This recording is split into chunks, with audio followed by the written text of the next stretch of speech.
Hey everyone, so today, for those of you who do not know, I got my little Louie. So I adopted my little kitten. His name is Louie. Say hi, Louie. Hi, Louie. First time on the camera. Hi. So anyways, okay, I decided I wanted to sit down and do a little bit of like a college Q&A advice video. Since all of you, or a majority of you guys, are already in school now, the only reason I haven't started is because I currently go to UC San Diego, and so for the UC systems, they don't start until like the end of September, so I'm kind of like a hobo right now, you know, just chilling. I've just been out of school way too long, and so, you know, I didn't think I would ever say this, but I think I really miss school. Just wait a month from now. I'm gonna regret saying this, but let's get to the video, okay? I always do that. Okay, let's just get to the video, okay? Bye.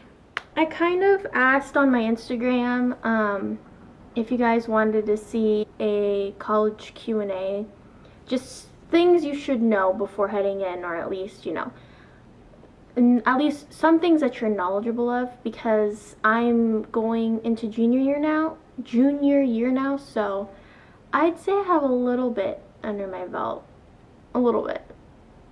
I have my little book here, and I kind of wrote down some things, just general basic questions that I feel like a lot of people would ask when heading into college. So first question that I assume a lot of people would ask is picking a major.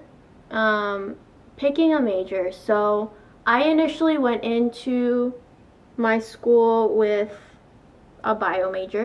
High school, I kind of didn't really know what I wanted. I mean, I think it's kind of insane that these people are expecting you to want to know what you want to do for the rest of your life, basically. What I thought I initially wanted was bio, because I wanted to do research in a lab. I wanted to be like Bill Nye the Science Guy. But after my end of my sophomore year, basically, I was starting to get into the courses of what a bio major was, because when you first get in, you have to complete all your general requirements, so you're not really in your major yet. Once I was starting to get into the classes, I realized that it was truly something that I was not really all in for. My heart wasn't into it, and I was kind of questioning myself, like, why continue this path for the rest of my life if it's something that I'm truly not into? So for others, I guess it may not be such a hard decision, but for me it truly was, because bio is one of the top majors in UCSD, and it was very hard for me to decide whether or not I wanted to drop that major, get out of that competitive major, but knowing that I could not change my decision, because once I'm out I could not go in because it's already impacted.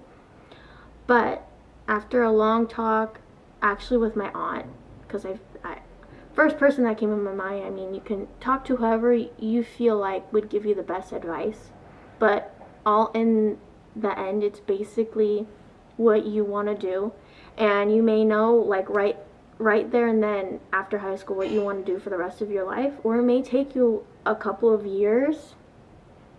It depends on you, and so don't think that you need to choose a major right away. But for me, I ended up choosing cognitive science. A couple of my friends are into it, and, you know, after having some talks with them about what it's like, you know, to be in that specific major, I was truly interested in what they were studying, and I went to visit an advisor, which I highly suggest. Always visit your college advisor, your major advisor. I decided that it was something that I was interested in and wanted to go for, so I changed it, and that was a huge step in my life, actually. So yeah, in general, picking a major, I think a lot of the freshmen, or just a lot of people in general, I just feel like they have this pressure on them to know what they want to do for the rest of their life. I'm here to tell you that it's not a huge deal if you don't know what you want to do. If you're undeclared, if you're in a major that you're not really interested, go take other classes that this major that you're interested may have, and feel it through. You never know. So yeah, that's my advice for you on that. Okay, next thing is, what was my first day like? My first day. Okay, I kind of want to admit something already. I truly was not that excited to move in and all. I can't lie. I know a lot of people, my sister was counting down the days of when she had to leave, but here I was, like, in the corner of my room just rocking silently, basically dreading the day I had to leave, because for me it was a semi-far move. I'm from like Sacramento area, and I had to move driving distance like 10 hours or so. Flying though is only 2 hours, but still, it's away from my family. I've never been to San Diego in my life until I went to college here. So it was a big move. I had to live on my own. I think in my mind I was just so concentrated on the fact that it was like high school, and since my high school is very small, a lot of people, everybody knew everyone. Everyone knew the drama that went on. But the first day, what was my first day like? So my first day, I don't even remember the exact first day, but I remember the first week of college is always the best because they have all the events going on, these social events happening. I think fall quarter is always the best because, you have Halloween. Halloween is it's the best in college. Honestly, it's the best. I love it. And then come winter quarter, you come after your winter break, it's kind of dead. Everyone's dead inside. Yeah, I can't pinpoint the exact first day, but like that's the first week basically. My experience freshman year was a little bit different because I came in to San Diego because I was accepted into this synchronized figure skating team. I made it on the team, so I moved down to San Diego to be part of that team, which is why I also decided to go to Ucsd. And my freshman year, it was pretty much just me traveling to all these competitions. This is just kind of going into freshman year in general. So freshman year, basically, it was rough. It was me, I just kind of felt like I was thrown out to the wolves and I had to figure out everything on my own. But there's like two sides to that, so like, obviously I just felt like everything was against me and I had to figure out everything on my own. But then the upside to that situation is that's the only way you're going to be able to grow, because you don't have the reliance on your parents. So you have no choice. You have to figure it on your own. And I think that was a big thing for me in how I came from here to where I am now. I can only say that I've grown a lot mentally. So for those of you who are a little worried about that, if you're moving far away, just know that it'll get better. Everything really does happen for a reason. Another major question, or at least something that I would ask about, is class scheduling. What's the best way to plan and schedule your classes? I usually make max 3 or 4 different schedules for my week, and you have an enrollment time. So once that enrollment time comes, then that's when you can actually enroll in the classes. But for now, you can plan them. But I have like 3 or 4 different ones because these classes fill up. There's like thousands upon thousands of students here, so there's a lot of classes that we all have to take because the majority of it's general ed, just general requirements.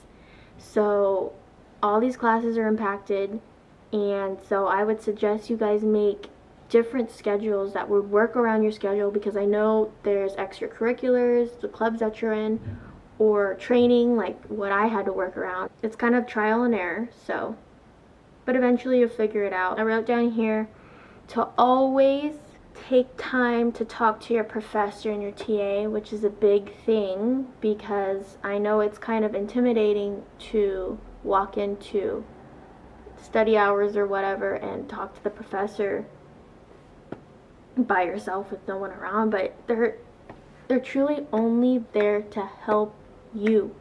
Their main purpose is to help you pass this class, even though you may think that they're out there to fail you and kill you and bury you and fail you. Majority of them don't want to do that. So whether it's your TA or your professor, if you have a question, something you're confused about with the work, with the homework, something on the syllabus, it's best to just, email them. And usually in the first day in the syllabus, they'll let you know when their office hours are.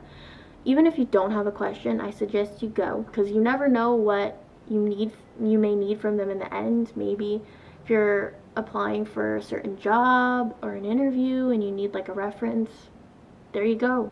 Another thing that I believe is very important is the best way to study,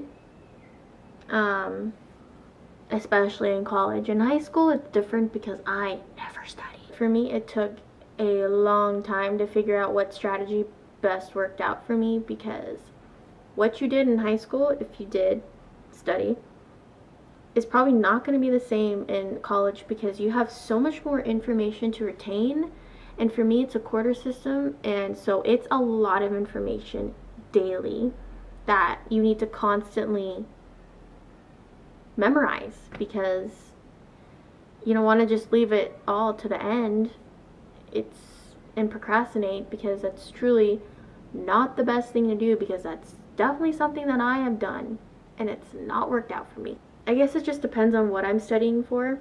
If it's something that I need to truly just memorize and write flashcards for, then I need to be in a quiet area so that I have no distractions around me. But if it's something that is just a whole bunch of information that I just needed to retain everything that the professor went over through my notes and such, then I would find a study group of people that were in that class and just set a time with each other, and we would just study together, because interactive studying was better for me in those cases. Yeah, so there's not one right way to study in college. Now I feel like I've ranted a bit too much in this video, but one thing I really want to put out there, it's not a tip exactly, it's just something that I want to let you guys know, because it's something that I went through, is to just don't forget to take care of yourself, because in college it can be easily forgotten. But there's so many resources there at the college that you're provided with. Basically, you have counseling. Just take advantage of the resources there. There's just countless, there's so many. So, and if you don't feel comfortable with that, don't be afraid to reach out to your friend, to anybody basically. In college you can experience some of the highest moments of your life, but also experience some of the lowest points in your life. There is always someone out there who can help you, so never think that you're alone. Yeah, I wrote down a lot of the things that I just wanted to put out in this video. Hopefully something stuck out to you and you'll be able to keep with you as you start this new journey in your life. I actually enjoyed just being able to sit down and talk, just getting real with you guys, because life is crazy. We all have to go through it. So why not share with you guys what I've learned from these past couple of years, because I don't know, it could be helpful or maybe not. So let me know if you want more of these kind of videos, whether more college videos, because take advantage of me. I'm in college going through probably a lot of the same problems as you guys. If you guys like this video, please give it a thumbs up so that I know that in the future I'll keep this in mind to just do more of. And please subscribe if you're not. I'll see you guys very soon. Bye, loves. I don't know why I wave. It's so cheesy.